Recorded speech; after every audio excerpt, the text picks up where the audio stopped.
আসসালামু আলাইকুম everyone. লিডোমা LS সিরিজের স্টেজ 2 এর ফাইনালে ওঠার জন্য আরএইচকে এর সর্বশেষ দিনে 80 পয়েন্টের মতো দরকার ছিল এবং আমরা খুব টেনশনেও ছিলাম।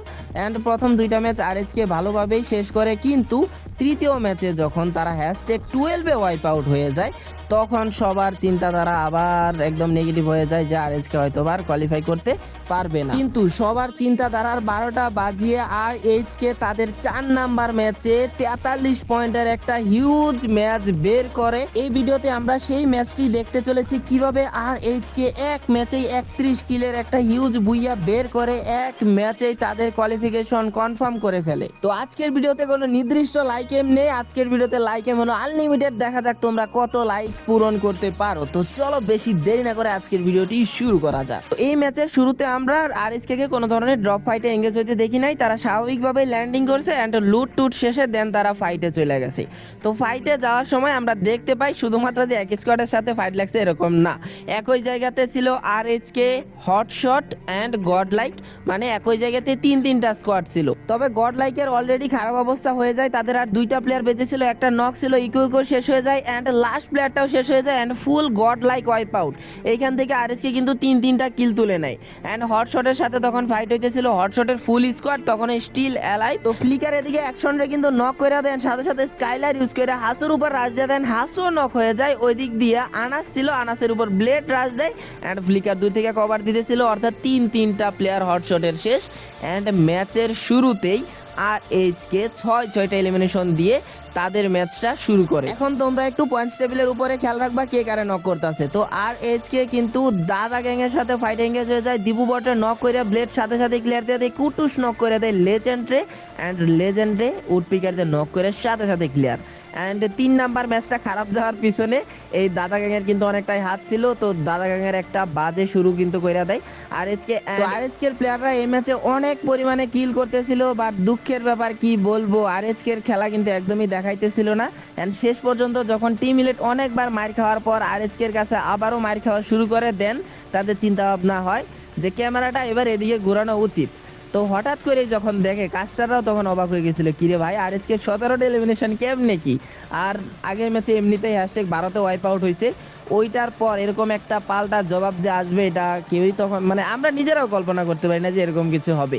তো #7-এ ওইদিকে অটোবটস ওয়াইপ আউট হয়ে গেছিল, যেটা আরএইচকে এর জন্য খুবই ভালো, কেননা এই দিনের খেলাগুলোর মধ্যে মানে 80 পয়েন্ট তো আরএইচকে করবে, বাট আরএইচকে এর লক্ষ্য আরো আলাদা একটা ছিল যে সর্বপ্রথম 80 পয়েন্ট প্লাস করে আগে টিএসজির পয়েন্ট যে 255 ওই পয়েন্টটাকে পার করতে হবে এন্ড আরএইচকে যত পয়েন্ট করবে ওইটা থেকে টিম মিলিটের কম পয়েন্ট থাকতে হবে এন্ড কার 98 এরও কম পয়েন্ট থাকতে হবে, সেক্ষেত্রে আরএইচকে কোয়ালিফাই করে যাবে। কিন্তু আরএইচকে 4 নাম্বার ম্যাচে যা পারফরমেন্স দেখাইতেছিল তার কারণে দাদা গ্যাং, অটোবটস তারা নিজেরাই চিন্তায় পড়ে গেছিল যে তারা কোয়ালিফাই করতে পারবে কিনা। আরএইচকে যখন এই ম্যাচটাতে ভালো পারফরমেন্স করছিল এবং অতিরিক্ত পরিমাণে এলিমিনেশন পয়েন্ট বের করছিল তখন কিন্তু নিজেরই দেখতে ভালো লাগতেছিল। আর অন্য দিক দিয়ে যখন দেখি বাইরের দেশের কাস্টাররা এত প্রশংসা করতেছে তখন তো মনে করো যে পুরা মনটা বইরা যাইতেছিল আর কিচ্ছু না। আরএইচকে এর কামব্যাকে অনেকেই জবাব পেয়ে গেছে, অনেক হেটার্সরাই কিন্তু আরএইচকে দের নিয়ে গতদিন যখন খারাপ খেলছে অর্থাৎ 5 নাম্বার দিনে বাজে পারফরমেন্স করছে অনেকেই আরএইচকে নিয়ে অনেক কথাই বলছে। তো তাদেরকে কিন্তু ভালোভাবে জবাব দিচ্ছিল আরএইচকে। এক একটা প্লেয়ারে যখন মানে হেডশট দিতেছিল, ফিনিশ করতেছিল, ওই সময় যেন ওই স্কোয়াডের প্লেয়াররা ফিনিশ হইতেছিল না, এক একটা হেটার্সরে ওইভাবে জবাব দিতেছিল এরকম মনে হইতেছিল। বিশেষ করে 5 নাম্বার দিনে বাজে পারফরমেন্স করার পর আমাদের দেশের মানুষই অনেক সমালোচনা করছে, অন্য দিক দিয়ে ইন্ডিয়ানরা তো আছেই, তারা ভাই কমেন্ট বক্সে তো আরএইচকে নিয়ে অনেক মজা নিছে এন্ড তারা বলছে যে আরএইচকে নাকি বাংলাদেশের সেরা টিম, তারা আবার কেমনে মানে কোয়ালিফাই করতে পারতেছে না, কি খেলতেছে না খেলতেছে, এটা নিয়ে অনেক কিছুই বলছে। তো যাই হোক, লাস্ট মোমেন্টগুলো তোমরা একটু কাস্টারদের মুখ থেকে এনজয় করো, আর একটু বেশি ভালো লাগবে, কেননা ইন্ডিয়ান কাস্টার আবার একদম এশিয়ার মধ্যে একটা হার্ড লবিতে এরকম কিল, ভাই আলাদা একটা ফিলিংস তো আছে বাংলাদেশ হিসেবে, তাই না?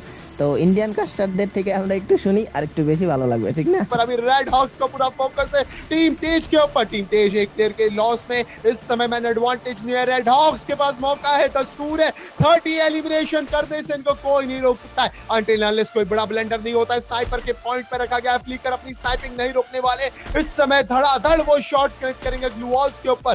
इस समय स्काइलर रेडी नहीं है, अगर स्काइलर रेडी हो तो टीम तेज की बुरी हालत हो सकती थी, पर just look at team red hawks, एक तो उनके पास मैन एडवांटेज, दूसरी तरफ ये स्नाइपर का बहुत प्यारे शॉट, और तीसरी चीज जोन भी उनकी तरफ ही मूव कर रहा है। इस समय अगर हम बात करेंगे, संभल के खेलना पड़ेगा, 2 प्लेयर आगे जा चुके हैं, निजात एंड कुटुश, और लगातार ही तक निजात की नेडिंग नहीं रुकने वाली, आगे से तो ऊंचा जाएगा डिलीटा को भी। इस समय अगर हम बात करेंगे, टॉप यहाँ पे नॉकडाउन है ऑलरेडी, आज के 30 एलिमिनेशन, टीम लीड के आखिरी प्लेयर, उनको भी पकड़ने का प्रयास, अरमान होने वाले सामने, अरमान को पकड़ा गया और अरमान के भी अरमान बहुत ही जल्दी चित करने का प्रयास करा गया, किल डिनाई करने का ट्राई करा गया, पर मौका नहीं। 31 elimination already team red hawks के खाते में।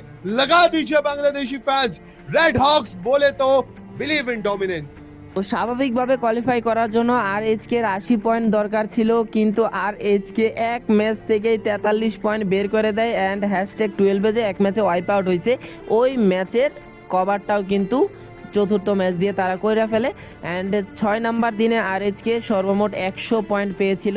আর যেই জায়গায় কোয়ালিফাই করতে পারবে কিনা তা নিয়ে আমরা সন্দিহান ছিলাম, ওই জায়গায় আরএইচকে 10 নাম্বার টিম হিসেবে ফাইনালে কোয়ালিফাই করে যাচ্ছে অ্যান্ড শেষ পর্যন্ত মন থেকে শান্তি লাগতেছে যে বাংলাদেশ স্কোয়াড ফাইনালে আছে। আমি খুব দুশ্চিন্তায় ছিলাম যে মনে করে এটা মন খারাপ লাগতেছিল যে ভাই ফাইনালের ভিডিও বানাবো, বাংলাদেশে একটা টিমও থাকবে না, নেপাল স্কোয়াডও থাকবে, ইন্ডিয়ান স্কোয়াড তো থাকবেই, পাকিস্তানি দুইটাই কোয়ালিফাই করে গেল, বাট বাংলাদেশে একটাও থাকবে না। এইটা চিন্তা করে মনে করো যে খারাপ লাগতেছিল যে ভিডিও বানাবো, ভিডিও আপলোড করব সবাই, কিন্তু একবারও বাংলাদেশি টিমের গেম প্লেতে কমেন্ট্রি করতে পারবো না, এটা নিয়ে মন খারাপ ছিলাম। বাট শেষ পর্যন্ত যাই হোক আল্লাহ আমাদের সহায় হয়েছে, আর এইচকে কোয়ালিফাই করে পরবর্তী রাউন্ডে চলে গিয়েছে। তো ডে 6 এর ফুল হাইলাইটস তোমরা কালকে পেয়ে যাবা। তারপর আমি এখানে ওভারঅল পয়েন্ট টেবিলের একটা বিশ্লেষণ করে দেই। তো এখানে 1 থেকে 9 টিম যারা রয়েছে তারা এমনিতেও গতকালকেই কনফার্ম করে ফেলেছিল যে তারা কোয়ালিফাই করবে। তো এখানে কথা ছিল যে 12 নাম্বার টিম কারা যাবে, আমরা তখন ধরে নিছিলাম যে দাদা গ্যাং চলে যাচ্ছে অ্যান্ড অটো বটসও কোয়ালিফাই করে যাচ্ছে। তো এই দুইটা টিম আমরা কনফার্ম করে রাখছিলাম, তার মানে 12 নাম্বার টিম কারা হবে ওইটা নিয়ে একটা চিন্তাই ছিল। তো টিএসজির টার্গেট নিয়েই কিন্তু খেলা শুরু করছিল এখানে, এই জন্যই আমরা বলছিলাম যে 80 পয়েন্ট লাগবে, টিএসজি এর 255 পয়েন্ট, এইটাকে যারা পার করতে পারবে তারাই 12 নাম্বার টিম হিসেবে কোয়ালিফাই করবে। তো শেষ পর্যন্ত এরকম অবস্থা হয়ে গেল যে আরএইচকে তো তাদেরকে পার করলোই, কার 98ও পার করে তাদের কোয়ালিফাই করে ফেলছে, দেন টিম ইলিটও কোয়ালিফাই করে ফেলছে। উল্টা আমরা দাদা গ্যাংদের ধরে রাখছিলাম তারা যাবে, তারা ডিসকোয়ালিফাই হয়ে গেল। আমরা টিএসজি রে টার্গেট করে খেলতেছিলাম, তারা তো ডিসকোয়ালিফাই হবে, এটা জানা কথা ছিল, যদি কেউ টপ 12তে যায় তারা কোয়ালিফাই মানে ডিসকোয়ালিফাই করবেই। অ্যান্ড অটো বটস তারা আজকে অনেক বাজে পারফরমেন্স করছে, যার কারণে শেষ পর্যন্ত তারাও ওই টপ 12 থেকে ছিটকে যায়। অ্যান্ড আমরা আগের দিনে 9টা টিম অ্যান্ড নতুন 3টা টিমকে আমরা পয়েন্টস টেবিলে মানে টপ 12-এ ঢুকতে দেখি, সেটা হলো আরএইচকে, কার 98 অ্যান্ড টিম ইলিট। তো এখন যদি আরএসকে নিয়ে কিছু কথা বলি, তো সব মিলে এখানে যতগুলো স্কোয়াড আছে সবাই কিন্তু ঘুরে ফিরে আরএসকের কাছে মার খাইছে, যার কারণে আরএসকের এলিমিনেশন পয়েন্ট কিন্তু অনেক বেশি, 177টা। আরএসকের মেন প্রবলেমটাই হয়েছে গিয়া তাদের প্লেসমেন্ট পয়েন্টে, প্লেসমেন্ট পয়েন্টের কারণেই তাদের কিন্তু এত নাজেহাল অবস্থা হয়ে গেছে। তো আশা করব যে তারা তাদের প্লেসমেন্ট পয়েন্টের দিকে আরেকটু নজর দিবে। তো আজকের এই দিনটা, আজকের এই ম্যাচটা বাংলাদেশিরা যেমন মনে রাখবে তেমন অবশ্যই মনে রাখবে এখানে খেলা প্রত্যেকটা স্কোয়াড, প্রত্যেকটা দেশ, ইন্ডিয়া, পাকিস্তান, নেপাল, প্রত্যেকটা স্কোয়াডই মনে রাখবে যে বাংলাদেশি স্কোয়াড আরএইচকে এরকম একটা 43 পয়েন্টের ম্যাচ বের করে নিয়েছিল, যে জায়গায় তারা কোয়ালিফাই করবে কিনা সন্দেহ ছিল, ওই জায়গায় তারা ভালো একটা পজিশন নিয়ে ফাইনালে কোয়ালিফাই করে নিজেদের যোগ্যতার প্রমাণ দিয়ে গেছে। তো অনেক অনেক ধন্যবাদ আরএইচকে কে এত সুন্দর পারফরমেন্স আমাদেরকে উপহার দেওয়ার জন্য। আর তোমরা এগিয়ে গেলে এগিয়ে যাবে বাংলাদেশ, এগিয়ে যাবে বাংলাদেশের স্পোর্টস। আরএইচকে কে অনেক অনেক অভিনন্দন রইল এবং ফাইনালের জন্য শুভকামনা রইল। ইনশাল্লাহ ফাইনালেও আমরা এরকম ডমিনেশন দেখতে চাই, ইনশাল্লাহ ফাইনালেও ভালো পারফরমেন্স দেখতে চাই আরএইচকে এর কাছ থেকে, বাংলাদেশের কাছ থেকে। কেননা ফাইনালে যেহেতু টিম রয়েছে একটাই, তাহলে ওই টিমের নাম কিন্তু এখন আর আরএইচকে নেই। ওয়ার্ল্ড কাপের মতো আবারও এই টিমটার নাম হয়ে গিয়েছে টিম বাংলাদেশ। তো আজকের ভিডিওতে অনেক হয়তো বা নতুন অডিয়েন্স আসতো, তারা অবশ্যই চ্যানেলটা সাবস্ক্রাইব করে পাশে দেখো। টুর্নামেন্ট টাইপের ভিডিও পেতে চাইলে, টুর্নামেন্টের হাইলাইটস গুলো আগে ভাগে পেতে চাইলে অবশ্যই চ্যানেলটা সাবস্ক্রাইব করে তোমাদের রাখতেই হবে। আর আজকের ভিডিওতে লাইক এম দিছিলাম কিন্তু আনলিমিটেড, দেখা যাক আমাদের এখন পর্যন্ত হাইস্ট লাইক হলো 2.6k আই থিঙ্ক। দেখা যাক এই লাইক এমের মানে আপাতত এই লাইকটা পার হয় কিনা, এতটুকুই আশা রাখবো, দেখি হয় কিনা। আর যারা যারা আরএইচকে ফ্যান রয়েছে তারা অবশ্যই #আরএইচকে কমেন্ট বক্সে লিখে যেতে ভুলো না। আর আজকের ভিডিওটি এখানেই শেষ করব, দেখা হবে তোমাদের সাথে একদম এই টুর্নামেন্টের যে হাইলাইটস এর মানে ডে 6 এর হাইলাইটস ওই ভিডিও নিয়ে। তো ভালো থেকো, সুস্থ থেকো, আল্লাহ হাফেজ।